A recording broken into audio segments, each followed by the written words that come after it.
নমস্কার বন্ধুরা, মিনিস কিচেনে আপনাদের সবাইকে স্বাগত।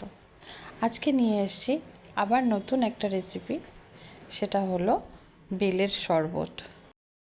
বেল আমাদের শরীরের পক্ষে খুবই উপকারী, যেমন আমাদের শরীর ঠান্ডাও রাখে, আবার শরীর থেকে টক্সিনও বার করতে সাহায্য করে। আর এই গরমে বেলের শরবত খেতেও বেশ ভালো লাগে। তাহলে চলুন দেরি না করে ভিডিওটা শুরু করা যাক। প্রথমে একটা পাকা বেল নিয়ে বেলটা ভালো করে ধুয়ে ফাটিয়ে নিতে হবে। তারপরে বেল থেকে তার পুরো শাঁসটা ছাড়িয়ে একটা পাত্রে রেখে দিতে হবে। শাঁসটা সবটা তোলার পরে পরিমাণ মতো জল দিয়ে শাঁসটা ভালো করে চটকে মেখে নিতে হবে।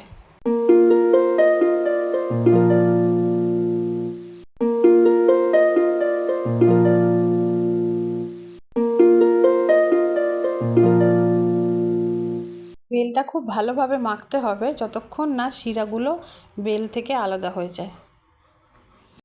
তারপরে বেলের শাঁসটা একটা ছাঁকনিতে ছেঁকে আলাদা করে একটা বাটিতে রেখে দিতে হবে।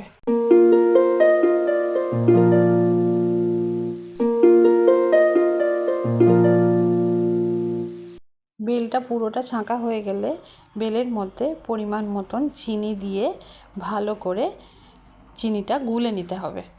বন্ধুরা, আমি এখানে 4 চামচ চিনি দিয়েছি। বেল কখনো কম মিষ্টি হয়, কখনো বেশি মিষ্টি হয়, আপনারা বুঝে বেলে চিনি দেবেন। চিনিটা গোলা হয়ে গেলে 1 কাপ দুধ বেলের মধ্যে দিয়ে দিতে হবে। আপনারা যদি চান দুধের পরিবর্তে টক দইও মিশিয়ে নিতে পারেন। দুধটা বেলের মধ্যে দেওয়ার পর ভালো করে মিশিয়ে নিতে হবে। এরপর কয়েক টুকরো বরফ গ্লাসের মধ্যে দিয়ে দিতে হবে।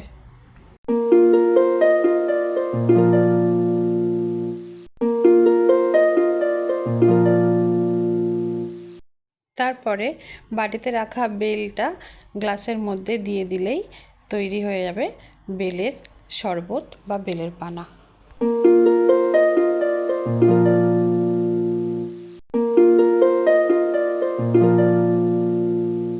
তাহলে বন্ধুরা, আমার এই রেসিপিটা যদি আপনাদের ভালো লেগে থাকে তাহলে লাইক করবেন, শেয়ার করবেন আর আমার চ্যানেলটি সাবস্ক্রাইব করবেন। ধন্যবাদ। নতুন ভিডিও নিয়ে খুব শীঘ্রই ফিরছি।